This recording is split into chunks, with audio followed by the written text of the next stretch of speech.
Unit 6ના છેલ્લા પડાવમાં છીએ આપણે.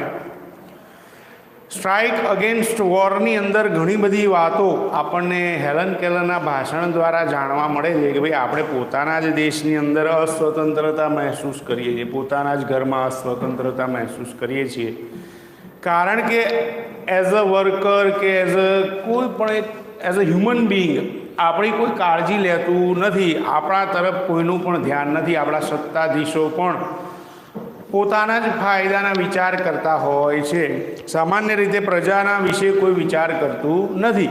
તો અહીંયા તેના વિશે દર્શાવ્યું છે કે તે લોકોએ અહીંયા મોટા મોટા મંદિરો બંધાવ્યા. મોદી સાહેબે કે ભાઈ સરદાર પટેલનું સ્ટેચ્યુ બંધાવ્યું છે, બરાબર છે. હવે આ સ્ટેચ્યુની વાત કરીએ તો એમાં લાખો કરોડો રૂપિયા ખર્ચ થઈ ગયો છે. હજી પાછું સંસદનું વાત ચાલે છે કે ભાઈ સંસદનું નવું બિલ્ડિંગ બનાવવાનું છે. જો એટલો જ ખર્ચ હોસ્પિટલ્સ બનાવવામાં, સારી સ્કૂલો તૈયાર કરવામાં જો એટલો ખર્ચ કર્યો હોત તો સંસદ કંઈ પડી જવાનું છે નહીં અત્યારે. પણ તેમ છતાં બધાને પોતાની પ્રસિદ્ધિ મેળવવી છે. મોદી સાહેબે આ કરાવ્યું હતું. કોઈ પણ હોય રાજકારણી, મોદીની જ વાત નથી કરતો, પણ દરેકની વાત કરું છું કે તે લોકો પોતાની પ્રસિદ્ધિ છોડીને જવા માગે છે, પોતાનું નામ રહે, બરાબર છે. તો અહીંયા આ વસ્તુને ધ્યાનમાં રાખીને ત્યાં એવું દર્શાવે કે ભાઈ અહીં પૂરી સ્વતંત્રતાની ચમક દેખાતી નથી, પણ એક શું કહેવાય છે, ખાલી એક દેખાડો, એક શો જ દેખાય છે, બીજું કંઈ દેખાતું નથી. 62 નંબરના પેજ ઉપર લાસ્ટ સેકન્ડ પેરેગ્રાફમાં આવ્યા હતા. As civilisation has grown more complex, જેમ જેમ સમાજની અંદર વધારે જટિલતા ઉત્પન્ન થઈ છે, the workers have become more and more enslaved. જેમ જેમ સમાજની અંદર સુધારા આવ્યા છે, જેમ જેમ માણસ બુદ્ધિશાળી બન્યો છે, સમાજની અંદર આપણે જોઈએ છીએ ઘણા બધા જે સામાન્ય વર્ગમાં જીવતા લોકો કે નિમ્ન જાતિના લોકો હતા, હવે એ ઉચ્ચ કોટીનું જીવન જીવવા લાગ્યા છે. તો અહીંયા સમાજની અંદર શું થયું છે, ફેરફાર આવ્યો છે. તો સિવિલાઇઝેશન વધારે જટિલ થઈ ગયું છે, એટલે કે સામાજિક જીવન ખૂબ જ જટિલ થઈ ગયું છે. અને તેના કારણે the workers have become more and more enslaved. હવે જે કામદારો હતા હવે ગુલામો રહ્યા નથી, હવે વધારે ગુલામો રહી શકે તેવી પરિસ્થિતિ છે નહીં. અત્યારે સામાન્ય રીતે કોઈ કારીગર હોય અને જો વધારે પ્રેશર કરવામાં આવે પોતાના શેઠ તરફથી કે માલિક તરફથી, તો ભલે એ સામાન્ય એક જ જગ્યાએ નોકરી કરતો હશે, પણ એ શું કરશે, પોતે એ નોકરી છોડવા માટે તૈયાર થઈ જશે. જાઓ, નથી કરવી નોકરી, એમ કરીને પોતે શું કરશે, ગુલામીમાંથી મુક્ત થવાનો પ્રયત્ન કરશે. તે પોતે તેનો વિરોધ કરશે કે ના, મારે નહીં કરવી, જાઓ, આવી રીતે તમે દાદાગીરી કરશો તો મારે કોઈ નોકરી કરવી નથી. Until today, they are little more than part of their machines they operate. Until today, they are little more than parts of the machines they operate. અત્યારે તેઓ શું બની ગયા છે કે જે યંત્રો તે સંચાલન કરતા હતા, જે યંત્રોનું, તેનો એક ભાગ બની ગયા છે. કેમ? કારણ કે અત્યારે તમે જુઓ છો કે જેમ જેમ આધુનિકતા આવી તેમ તેમ મશીનરી શું થઈ ગઈ, ઉચ્ચ કોટીની આવતી ગઈ. હવે મજૂર વર્ગને એટલી મહેનત કરવી પડતી નથી કે જેટલી પહેલાં કરવી પડતી હતી. તો આ વસ્તુને ધ્યાનમાં રાખીને અહીંયા એવું કહેવામાં આવ્યું છે કે તે મશીનનો એક ભાગરૂપ બની ગયા છે. Daily they face the danger of rail road. હંમેશા રેલવે ટ્રેકનો જે ભય છે, પોતે એક એન્જિન ડ્રાઈવર હોય તો એને શું હોય, ભય હોય કે ભાઈ સામે ટ્રેક ઉપરથી આવતી બીજી ટ્રેન હશે, કોઈ સિગ્નલ ખોટું અપાઈ ગયું હશે તો એ અકસ્માતમાં શું થશે, મારું અવસાન થઈ જશે. તો એનો ભયનો સામનો કરે છે. બ્રિજ એટલે પુલ ઉપરથી પસાર થતા બ્રિજ શું એક્સપ્લોઇટ થઈ જાય, તૂટી પડે, તો એનાથી પણ ભય, એનો પણ સામનો કરે. બ્રિજ બનાવતી વખતે વર્કર્સ હોય જે છે ઊંચાઈ ઉપર કામ કરતા હોય છે, તો તેમને પણ તેનો વર્કર તરીકેનો શું રહેલો હોય છે, ભય રહેલો હોય છે. સ્કાય સ્ક્રેપર, ગગનચુંબી ઇમારતો, બુર્જ ખલીફાની વાત કરીએ આપણે, બરાબર છે, તો લગભગ 165 કે 64 માળનું બિલ્ડિંગ છે. હવે એ બનાવતી વખતે શું વર્કર્સને ડર નહીં લાગતો હોય, એ વખતે એમને જીવનનો ભય નહીં રહ્યો હોય, બરાબર. તો અહીંયા એ ભયનો તે લોકો શું કરે છે, સામનો કરે છે. ફ્રેટ ટ્રેન, ઝડપથી ચાલતી ટ્રેન, ખૂબ જ સ્પીડમાં ચાલતી ટ્રેન હોય, એનો ડ્રાઈવર હોય કે એનો વર્કર જે હોય એને શું રહેવાનો છે, ડર રહેવાનો જ છે. ગમે ત્યારે કોઈ એક્સિડન્ટ થશે તો અહીંયા તેનું શું થશે, અવસાન થઈ જશે. સ્ટોક હોલ્ડ એટલે કે જે કારખાનાઓમાં પેલા બોઇલર ઉકળતા પાણીના હોય, જેની બાષ્પથી શું થતું હોય, મશીનરી ચાલતી હોય, એ બોઇલર ફાટે તો ત્યાં જ પેલા લોકોનું શું થઈ જાય, અવસાન થઈ જાય, એ બળી જાય કે દાઝી જાય, તેનાથી શું થતું હોય છે, તેમને નુકસાન થતું હોય. તો એવા સ્ટોક હોલ્ડની અંદર પણ તે લોકો ભયનો સામનો કરે છે. સ્ટોક યાર્ડ એટલે કે પ્રાણીઓને પૂરવાનું જે સ્થળ હોય, તબેલા જેવું, તો તેમાં પણ તે લોકો શું કરે છે, પોતે જ્યારે રાતવાસો કરે છે પ્રાણીઓને બચાવવા માટે, ત્યારે પણ તેમને જીવનનો ભય રહેલો હોય છે. And training at the docks એટલે બંદરો, તો જ્યાં બંદરો ઉપર શું લેતા હોય, તાલીમ લેતા હોય, કારણ કે બંદર ઉપર કામ કરનારા વ્યક્તિને તરતા આવડવું જોઈએ. તો આવા બંદરો ઉપર જ્યારે તાલીમ લેતા હોય ત્યારે પણ તેને જીવનનો ભય રહેલો હોય છે. On the rail roads and underground and on the seas, railway track ઉપર, અંડરગ્રાઉન્ડ જ્યારે ભૂગર્ભની અંદર જ્યારે કોઈ કામ કરતા હોય, કોલસાની ખાણ હોય છે, લોખંડની ખાણ હોય છે, તો તેની અંદર ભૂગર્ભની અંદર શું થાય, અચાનક કોઈ આકસ્મિક રીતે બંધ થઈ જાય આખો રસ્તો, તો અંદર જ તે લોકો શું થતા હોય છે, મૃત્યુ પામતા હોય છે. તો આવી રીતે તે લોકો શું કરે, કારીગર તરીકે એટલે કે એક વર્કર તરીકે ભયનો સામનો કરતા હોય છે. એન્ડ ઓન ધ સીઝ, માછીમારો, જેને આપણે ખારવા કહીએ છીએ, જે લોકો શું કરે છે, માછીમારી કરવા જાય છે પણ એમના જીવનને હથેળીમાં લઈને ફરતા હોય છે. ગમે ત્યારે દરિયાની અંદર શું થઈ શકે છે, તોફાન આવી શકે છે, પોતાની નાવ ડૂબી શકે છે. તો આવી રીતે તે વર્કર તરીકે, એઝ અ વર્કર, તે લોકો પણ ભયનો સામનો કરે છે. They move the traffic and pass from land to land. કોઈ વર્કર છે કે ભાઈ અહીંયાથી 10, 15, 20 કિલોમીટર કે 50 કિલોમીટર જવાનું છે કામ કરવા માટે, તો એ ટ્રાફિક, વાહનોની ભીડભાડમાં શું કરે છે, મૂવ એટલે અવર જવર કરે છે. ફ્રોમ હિયર એન્ડ ધેર, તો કહે છે અહીંયા ફ્રોમ લેન્ડ ટુ લેન્ડ, એક જગ્યાએથી બીજા પ્રદેશમાં, એક જગ્યાએથી બીજી જગ્યાએ તે લોકો અહીંયા અવર જવર કરતા હોય છે. The precious commodities that make it possible, અને તે પ્રેશિયસ કોમોડિટીઝ, તેમની પાસે રહેલી જે કિંમતી વસ્તુ છે, પ્રેશિયસ કોમોડિટી એટલે કહેવાય કે કિંમતી આવક, make it possible for us to live, અને તેમનો જે આ સંઘર્ષ છે, કિંમતી સંઘર્ષ, તે આપણના જીવનને, જો એ લોકો વર્કર્સ તરીકે કામ ન કરતા હોય તો આપણું જીવન અશક્ય હોય, તો એ આપણા જીવનને જીવવા યોગ્ય બનાવે છે અને આપણા જીવનને શક્ય એવું જીવી શકાય તેવું બનાવે છે. And what is there reward, અને તેના બદલામાં તેમને શું મળે છે કે છે, અ સ્કેન્ટી વેજ, એક સામાન્ય પગાર, ઓફન ઘણી વખત, પુવર્ટી ઘણી વખત તો એને ગરીબી મળે છે. બિચારો મજૂરી કામ કરતો હોય, આજે બોલાવે ને ભાઈ બીજા દિવસે શેઠ ના પાડી દે, ભાઈ કાલથી ના આવતું, બીજે ક્યાંય ના મળે તો બિચારો શું થઈ જાય, થોડું ઘણું જે આવક હોય, આવતી હોય, એ પણ બંધ થઈ જાય, તો ભૂખે મરવાના દિવસો આવે, બીજી મજૂરી શોધવી પડે. રેન્ટ્સ, તેને ભાડા ચૂકવવા પડે છે. મોટાભાગના કારીગરો શું કરતા હોય, પોતાનું મકાન રાખીને ના રહેતા, ભાડે રહેતા હોય. તમે જોજો, કડિયા કામ કરતા હોય કે જે પણ લોકો હશે, વર્કર્સ લોકો, એમની પાસે એવી મૂડી હોતી નથી કે જેનાથી શું કરી શકે, તે લોકો પોતાનું ઘર ખરીદી શકે. તો રેન્ટ્સ, એને ભાડા ચૂકવવા પડે. અવર જવર કરવા માટે વ્હીકલ્સ હોતા નથી, રિક્ષામાં કે બસમાં ભાડું આપીને તેને શું કરવું પડે છે, અવર જવર કરવી પડે. ટેક્સીસ ટ્રિબ્યુટ્સ, તેને શું મળે છે, તો કે ટેક્સીસ, એને પેલા વેરા ભરવા પડે છે. મકાન રાખ્યો તો વેરો ભરવો પડે, લાઇટ બિલ ભરવું પડે. ઓકે.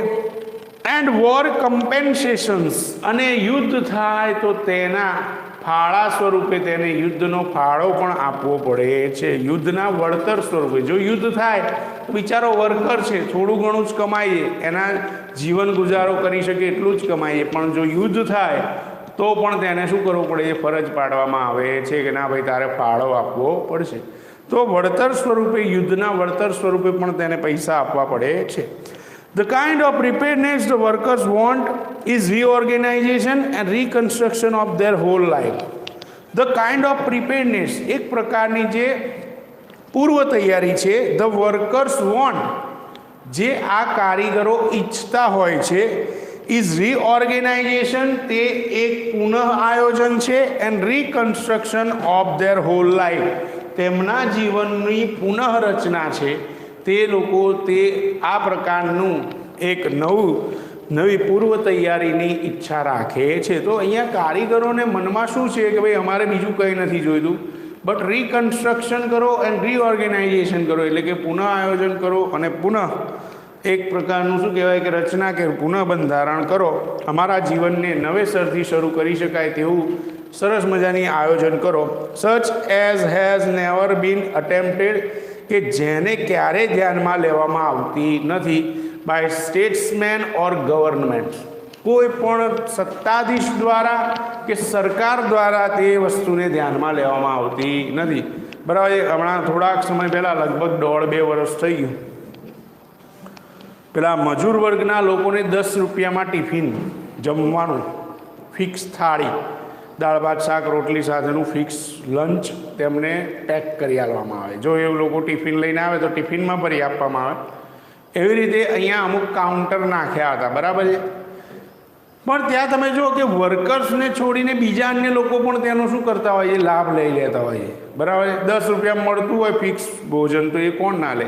પછી એમાંય કેટલાક શું થાય કે ભાઈ કૌભાંડો થતા હોય, સારી વસ્તુ ના પીરસાતી હોય, ખરાબ વસ્તુ સસ્તામાં નહીં આપી દેતા હોય, બરાબર।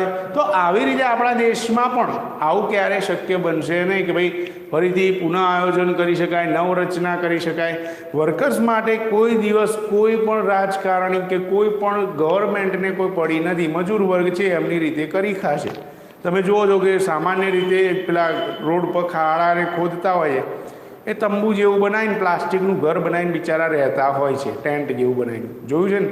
ઘણીવાર આપણને પણ દયા આવે, એમના બાળકો માટીમાં રમતા હોય, બિચારા ગામડેથી દૂર દૂરથી જંગલ વિસ્તારમાંથી આવેલા હોય, બરાબર છે। તો એવા લોકોને જોઈને આપણને શું થાય છે, દયા આવે છે। તો આ જીવન કરતાં એમને શું કરવામાં આવે કે સારું જીવન સોંપવામાં આવે, કુદરત શું કહે કે સરકાર દ્વારા એવું આયોજન કરવામાં આવે કે દરેક વિસ્તારની અંદર આવા કારીગરો માટે, કામદારો માટે સારું રહેવાનું એક 5x10નું કે એવું કોઈ શું કહેવાય કે નાના ઝૂંપડા જેવું બનાવ્યું હોય, વસાહત જેવું, તો એમાં એ લોકો શું કરી શકે, રહી શકે। ભલે થોડો ઘણો રેન્ટ લેવામાં આવે પણ એ લોકો વ્યવસ્થિત જગ્યાએ રહી તો શકે। આ તો ચોમાસું હોય, શિયાળો હોય કે ઉનાળો હોય, આવી ખરાબ જગ્યાએ બિચારા રહેતા હોય, પણ નથી સત્તાધીશોને પડી કે નથી ગવર્મેન્ટને પડી, અને તે વર્કર્સ લોકો પણ ટેવાઈ ગયા છે। ગમે ત્યાં એમને શું કરવાનું હોય, આ જગ્યાએ કામ પત્યું બીજી જગ્યાએ જવાનું, એટલે એ લોકો પણ જ્યાં જાય ત્યાં સામાન સાથે લઈને જ ફરતા હોય, ગમે ત્યાં તંબુ તાણી દે અને પોતે રહેતા હોય છે। તો આવી રીતે તેમનું ધ્યાન રાખવાની જરૂર છે। The Germans found out years ago, ઘણા વર્ષો પહેલાં જર્મન પ્રજાએ શોધી કાઢ્યું હતું ધેટ કે દે કુડ નોટ રેઝ, તે લોકો વિકાસ પામવા દેશે નહીં। રેઝ એટલે શું કરવું, વિકાસ પામવું। ધ ગુડ સોલ્જર્સ, સારા સૈનિકોને, એમના દેશના સૈનિકો પ્રત્યે એમને શું હતું, ગર્વ હતું, એના પ્રત્યે માન સન્માન હતું। તો તે લોકોએ એવું વિચાર્યું હતું કે અમારા દેશના સૈનિકોને અમે વિકાસ પામવા દઈશું નહીં। ઇન ધ સ્લમ્સ, એટલે કે તેમના બાળકો કે પત્ની કે એમનો પોતાનો ઉછેર ક્યાં નહીં થવા દઈએ, સ્લમ્સ। સ્લમ્સ એટલે ઝૂંપડપટ્ટી। કેટલાક સૈનિકો એવા હતા કે ગરીબ ઘરના હતા, ગરીબ કુટુંબના હતા, તો એ લોકો ક્યાં રહેતા હતા, ઝૂંપડપટ્ટી વિસ્તારમાં। કારણ કે જર્મનીમાં તો હિટલરે એવું કહ્યું હતું કે દરેક ઘરેથી 1 જણ સૈનિકમાં આવશે।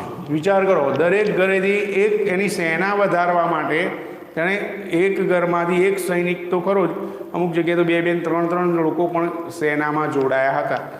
તો જર્મન પ્રજાએ જોઈ લીધું કે ભાઈ અહીંયા તો દરેક ઘરમાંથી એક સૈનિક છે, તો આ બિચારા ઝૂંપડપટ્ટીમાં રહે છે, અને એમનો દીકરો કે એમનો જે હસબન્ડ છે અમારું શું કરે છે, સેવા કરે, રક્ષા કરે, એ મારી આર્મીમાં છે, તો એવા લોકોને અમે ઝૂંપડપટ્ટીમાં રહેવા દઈશું નહીં। સો દે એબોલિશ્ડ ધ સ્લમ્સ, માટે તે લોકોએ એબોલિશ એટલે દૂર કરી દીધી હતી, સ્લમ્સ એટલે ઝૂંપડપટ્ટીને, જે ઝૂંપડપટ્ટી હતી તેને દૂર કરી દીધી। આપણા અહીંયા પણ એવું જ થયેલું છે। બોમ્બેમાં તમે જુઓ, આખો વિસ્તાર એવો છે કે આખો ઝૂંપડપટ્ટીનો છે। તમે પેલું નાયક પિક્ચરમાં જોયું છે કે ત્યાં પેલો ઝૂંપડપટ્ટી હટાવીને ક્વાર્ટર્સ ઊભા કરે, તો ક્વાર્ટર્સને ભાડે આપી દે, ફરીથી પાછા ઝૂંપડપટ્ટીમાં રહેવા જતા રહે। આપણા અમદાવાદમાં પણ એવું જ થાય છે, ઝૂંપડપટ્ટી વિસ્તારને ખાલી કરાવે છે દબાણ લાવીને, તો એ લોકો પાછા ફરીથી પુનઃવસન કરી દે છે। એટલે સરકાર થોડો ઘણો પ્રયત્ન કરે, પ્રજા પણ જાગૃત નથી, એમને ત્યાં જ ફાવે છે, એ ગંદકીમાં જ જીવન જીવવું હોય, બરાબર। તો અહીંયા પણ એ લોકોએ શું કર્યું હતું, પેલી સ્લમ્સ જે હતી ઝૂંપડપટ્ટી તેને દૂર કરી દીધી હતી। They saw to it that તેઓ તે વસ્તુને તેઓએ જોઈ હતી કે all the people had at least a few of essentials of civilization. પોતાનું સામાજિક જીવન જીવવા માટે કેટલાક લોકોને શું હોય છે, કેટલીક જરૂરિયાતો. એસેન્ટિયલ્સ એટલે શું થાય, તો આપણે કહી શકીએ છીએ ઉપયોગી વસ્તુઓની જરૂર હોય છે. પોતાનું જીવન ગુજરાન ચલાવવું હોય તો એના માટે 3 વસ્તુ તો મહત્વની છે: રોટી, કપડાં ઓર મકાન. બરાબર, ફિલ્મનું નામ પણ છે અને આપણા જીવનની જરૂરિયાતની વસ્તુ છે. તો આમાં પણ તે લોકોએ જોયું કે ભાઈ જીવન જીવવું હોય સારી રીતે તો 3 વસ્તુ ખૂબ જ ઉપયોગી છે અને જરૂરિયાતની વસ્તુ છે. તો અહીંયા પહેલાં કહ્યું કે ડિસેન્ટ લોજિંગ, સારું રહેવા માટેનું સ્થળ, આશ્રય સ્થાન હોવું જોઈએ. ક્લીન સ્ટ્રીટ્સ, સ્વચ્છ રસ્તા હોવા જોઈએ. હોલસમ ઇફ સ્કેન્ટી ફૂડ, થોડું હોય પણ કેવું હોય, હોલસમ એટલે કે સંપૂર્ણ રીતે સારું હોય. સંપૂર્ણ રીતે કેવું હોય, સારું હોય. સામાન્ય હોય એટલે કે એકદમ સીધું સાદું ભોજન હોય, કંઈ શું કહેવાય કે પકવાન નથી જોઈતા. સામાન્ય હોય પણ સંપૂર્ણ રીતે સારું હોય તેવું ભોજન હોવું જોઈએ. દેન તેની સાથે સાથે બીજું શું જોઈએ છે, તો કહે છે કે પ્રોપર મેડિકલ કેર, યોગ્ય એવી આપણી સ્વાસ્થ્યની સારવાર મળવી જોઈએ. તમે જુઓ છો કે દિલ્હીની અંદર કેજરીવાલ સરકાર, આમ આદમી પાર્ટીની સરકારે સામાન્ય વર્ગનો માણસ હોય એટલે કે એકદમ ગરીબમાં ગરીબ હોય કે કરોડપતિ હોય, દરેક માટે હોસ્પિટલમાં ફ્રી ઓફ ચાર્જિસ ટ્રીટમેન્ટ. બરાબર, 5-5 લાખના ઓપરેશન ફ્રીમાં થાય છે. જેવી પ્રાઇવેટ સ્કૂલો નથી એવી ગવર્મેન્ટ સ્કૂલો બનાવી દીધી. કેમ? કારણ કે he is an IAS officer. યાર, એ આઈએએસ અધિકારી હતો, એણે રિઝાઇન કરીને આમ આદમી પાર્ટી ઊભી કરી છે પોતે પોતાના બળ ઉપર. બીજી વખત કોઈ પણ જાતના પ્રચાર વગર જીતીને આવ્યો છે. દિલ્હીમાં એનું શાસન એવું ચાલે છે કે સેન્ટ્રલ ગવર્મેન્ટને પણ તકલીફ થાય છે. બરાબર, તો અહીંયા જે એણે સગવડો પૂરી પાડી, દરેક 4 રસ્તાએ 4-5 કેમેરા લાગેલા હોય, બધા કાર્યરત હોય. કોઈને તકલીફ પડે તરત જ પોલીસ ત્યાં હાજર હોય. ત્યાં બોર્ડ મારેલા છે દિલ્હીમાં, તમે જાઓ તો, કે જો તમારી પાસે કોઈ પોલીસ અધિકારી 1 રૂપિયો પણ માગે તો તમારે શું કરવાનું, એ નંબર ઉપર કોલ કરવાનો, સીધો કેજરીવાલ ફોન રિસીવ કરશે અને તેને રિઝાઇન, તમારે એનો બક્કલ નંબર લઈ લેવાનો, એનું નામ લઈ લેવાનું, એને પનિશમેન્ટ મળશે. નોકરી ગઈ સમજો. અત્યારે તમે કોઈ જગ્યાએ આપણે જેમ 4 રસ્તાએ પોલીસવાળા ઊભા હોય ને, ત્યાં કોઈ જગ્યાએ પોલીસવાળા ટ્રાફિકના ના ઊભા હોય, સિગ્નલ પ્રમાણે જ ટ્રાફિક ચાલતો હોય. એટલી સ્ટ્રિક્ટલી ત્યાંનું શાસન ચાલી રહ્યું છે. બરાબર, તો અહીંયા આવી રીતે શું કરવાની જરૂર છે, તો કહે છે કે જે પણ પ્રોપર મેડિકલ કેર મળવી જોઈએ તે મળવી જોઈએ, કારણ કે જીવન જરૂરિયાતની વસ્તુ છે. And proper safeguard for the workers in their occupation. જે પદવી ઉપર કામ કરતો હોય, કડિયા કામ કરતો હોય, સુથારી કામ કરતો હોય, કે જે પણ કામ કરતો હોય વર્કર, તેમાં તેને પ્રોપર સેફગાર્ડ એટલે ચોક્કસ સુરક્ષા મળવી જોઈએ. તો આવી રીતે તેને યોગ્ય સુરક્ષા મળે તે માટેનું કામ એ જીવન જરૂરિયાતની વસ્તુ ગણવામાં આવી છે. That is only a part of what should be done. આ એકમાત્ર ભાગ રૂપે છે કે જેના વિશે આપણે કંઈક કરવું જોઈએ. આ એક સામાન્ય ભાગ છે. આ 4-5 વસ્તુઓ છે, બરાબર છે, કે જેમાં યોગ્ય ખાવાનું મળવું જોઈએ, યોગ્ય આશ્રય સ્થાન મળવું જોઈએ, યોગ્ય મેડિકલ કેર મળવી જોઈએ, યોગ્ય સુરક્ષા મળવી જોઈએ. આ બધી વસ્તુઓ કેવી છે, જરૂરિયાતની વસ્તુઓ છે. તેના વિશે આપણે મજૂરો માટે આવું કંઈક કામ કરવું જોઈએ. It is your business to force these reforms on the administration. It is your business. તે તમારો વિષય છે કે તમે યુ ફોર્સ એટલે તમે દબાણ કરો, ધીઝ રિફોર્મ્સ આ નવરચના માટે ઓન ધ એડમિનિસ્ટ્રેશન, જે પણ સંસ્થા કે જે પણ પક્ષ તમારું શાસન ચલાવી રહ્યો છે તેના ઉપર તમે શું કરો, દબાણ કરો કે ના ભાઈ આ પ્રકારનું વર્કર્સને શું કરવું જોઈએ, આ પ્રકારની સગવડો પૂરી પાડવી જોઈએ. તો તે માટેનું દબાણ કરવું એ તમારો વિષય છે. Let there be no more talk about what a government can do and can not do. ચલો હવે આપણે તેના વિશે વધારે બોલવું નથી કે સરકાર શું કરી શકે છે અને શું નથી કરી શકતી, નહીં તો પોલિટિકલ ઇસ્યુ બની જશે. એને ખબર હતી કે મને જે પણ સત્તાધીશો છે એ શું બનાવી દેશે, એક પોલિટિકલ ઇસ્યુ બનાવી દેશે, એક રાજકારણની બાબત બનાવી દેશે. માટે મારે હવે સરકાર શું કરી શકે છે, શું નથી કરી શકતી તેના વિશે કંઈ બોલવું નથી. તમારે જ વિચારવાનું છે કે વર્કર્સ માટે પ્રજાએ જાગૃત થવાનું છે કે વર્કર્સ માટે આપણે શું કરવું જોઈએ, સરકારે કયા પ્રકારની સગવડો આપવી જોઈએ. All this things have been done by all the belligerent nations in the turmoil of war.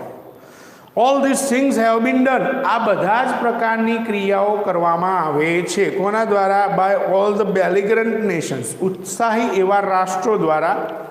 In the turmoil of war, જે લોકો યુદ્ધની અંદર શું કરવા માંગે છે, તો કહે છે કે યુદ્ધની અંદર પોતાનો જુસ્સો દર્શાવવા માંગે છે, એ લોકોને આ પ્રકારની સગવડો આપવાનું કામ કરે છે અને તે લોકો ઉત્સાહી થઈને પ્રજાને આ બધી સગવડો પૂરી પાડે છે. Every fundamental industry has been managed better. દરેક પાયારૂપ જે ઇન્ડસ્ટ્રી છે, ફંડામેન્ટલ એટલે નૈતિક અથવા તો પાયારૂપ પણ થઈ શકે છે. અહીંયા નૈતિક લખ્યું છે ખાલી, તો અહીંયા પાયારૂપ જે ઇન્ડસ્ટ્રી ઉદ્યોગો છે, it has been managed better by government than private corporation. અત્યાર સુધી તમે જુઓ છો કે મોટા ભાગે બધી જ ગવર્મેન્ટ સંસ્થાઓ હતી. છેલ્લા કેટલાક 20 વર્ષથી 15-20 વર્ષથી બધી જ ગવર્મેન્ટ સંસ્થાઓને શેમાં કન્વર્ટ કરી દીધી? પ્રાઇવેટ સંસ્થાઓમાં. ધીરે ધીરે તમે જુઓ કે 2 દિવસ અઠવાડિયા પહેલાંની જ વાત છે કે સરદાર પટેલ ઇન્ટરનેશનલ એરપોર્ટનું નામ બદલીને અદાણી એરપોર્ટ કરી દીધું. કેમ ભાઈ? હવે સરદાર પટેલના એક શું કહેવાય કે એમની પ્રતિષ્ઠાને હાનિ નથી પહોંચતી. અદાણીએ ખરીદી લીધું એટલે તમે એનું નામ આપી દીધું.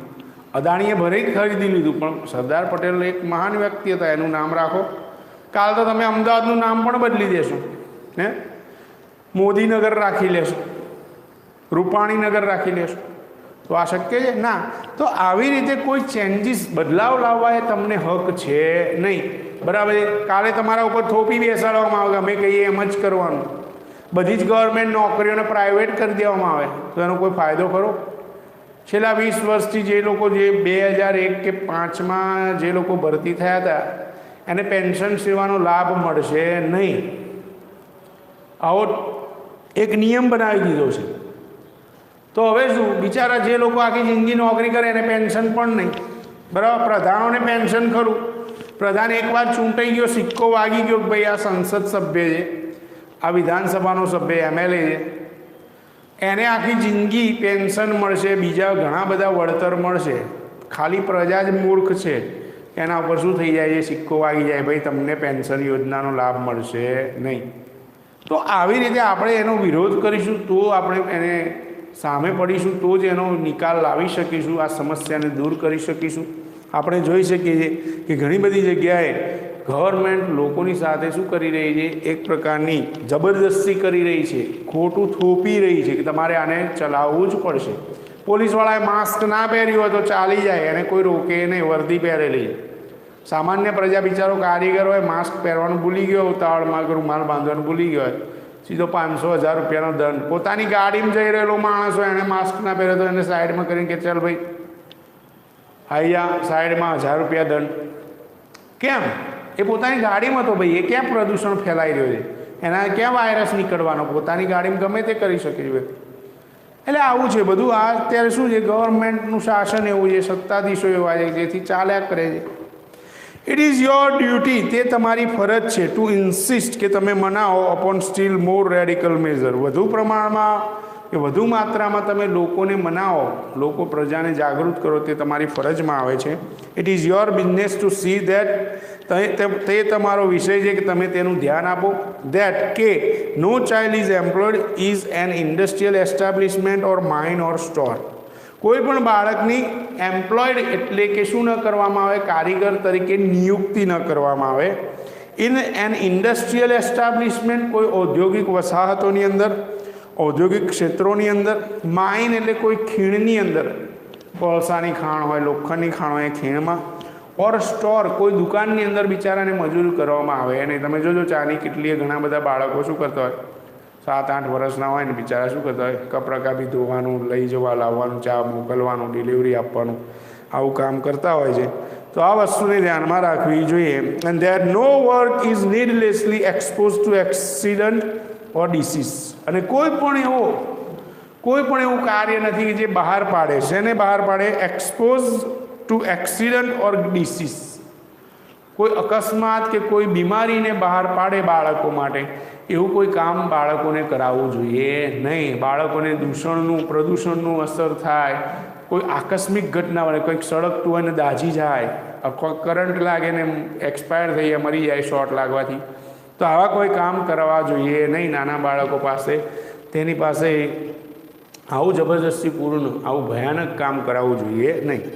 ઇટ ઇઝ યોર બિઝનેસ, તે તમારો વિષય છે, to make them give you clean cities, કે તેમને તમે યોગ્ય સ્વચ્છ શહેર આપો, ફ્રી ફ્રોમ સ્મોક, જે ધુમાડાથી મુક્ત હોય, ડર્ટ, ધૂળથી મુક્ત હોય, એન્ડ કન્ગેશન, એટલે કે દૂષિત જગ્યાઓથી, ગટરો ખુલ્લી હોય, ગટરનું પાણી રસ્તા ઉપર વહેતું હોય, આવી વસ્તુઓથી દૂર હોય.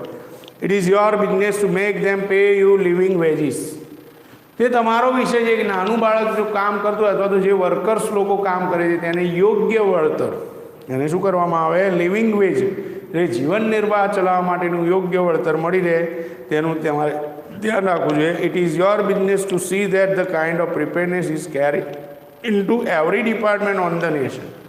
આપણા રાષ્ટ્રના દરેક વિભાગની અંદર, ખેતીવાડી વિભાગ હોય, ઇન્ડસ્ટ્રીયલ વિભાગ હોય કે કોઈ પણ ઓફિશિયલ વિભાગ હોય, તો તેની અંદર ઓફિશિયલ ડિપાર્ટમેન્ટ હોય, આપણા દેશના દરેક વિભાગની અંદર આવી પૂર્વ તૈયારીની જરૂર છે અને તેને આપણે આગળ વધારવી જોઈએ.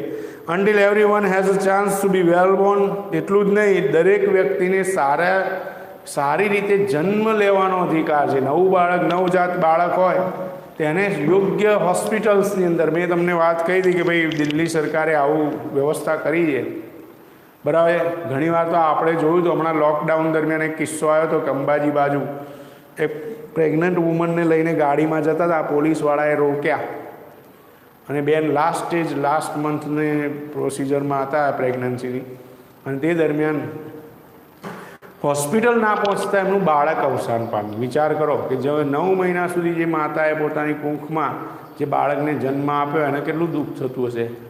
હવે લોકડાઉનમાં કંઈ આતંકવાદીઓ તો ઘૂસી જતા નહોતા, બિચારા અમને હોસ્પિટલ જવું હતું, ઇમરજન્સી હતી, ગરીબ માણસો હતા. ડીસા બાજુની વાત છે, પાલનપુર બાજુની.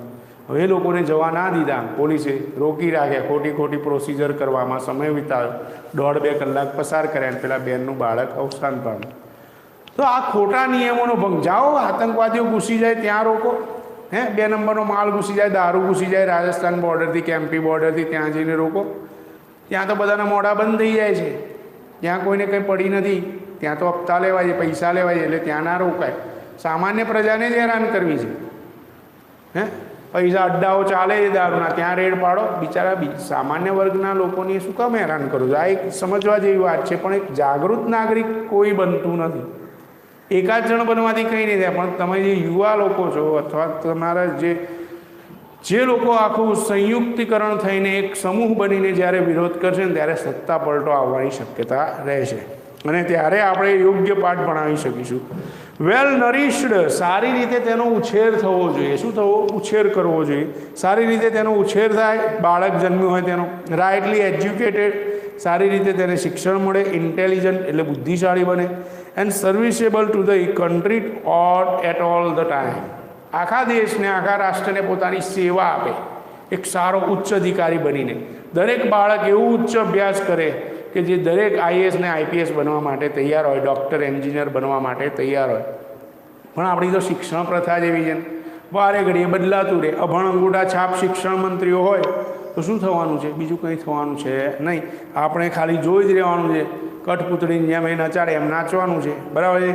તમે જોઈ શકો છો કે આ બધા પાઠમાં આ સરસ મજાનો પાઠ છે, એક સમજવા જેવો, પણ કેટલાક પાઠ એવા એક મિનિંગલેસ છે.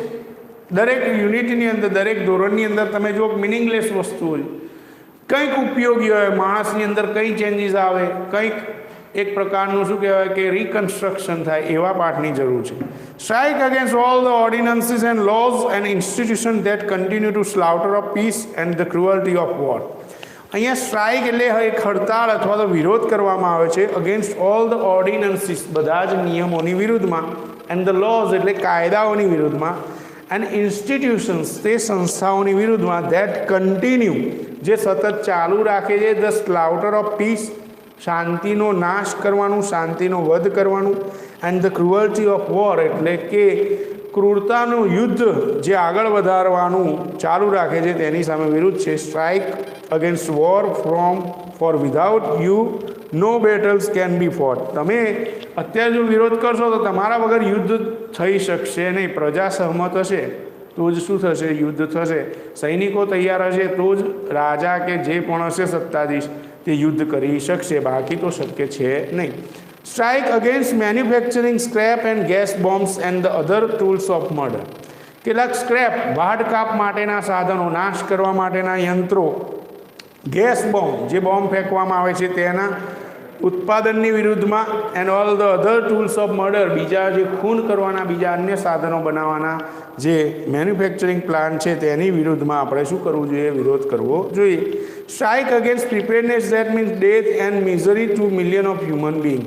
લાખો મનુષ્યની જે દુઃખ અને જે એમના જીવનનો અંત આવવાનો છે તેની વિરુદ્ધમાં આપણે વિરોધ કરવો જોઈએ. બી નોટ ડમ, મૂંગા બનીને રહેશો નહીં. Obedient slaves in army of destruction. વિનાશકારી જે યુદ્ધની એક સેના છે તેના તમે મૂંગા એક આજ્ઞાકારી ગુલામો બનીને રહેશો નહીં. Be heroes in an army of construction.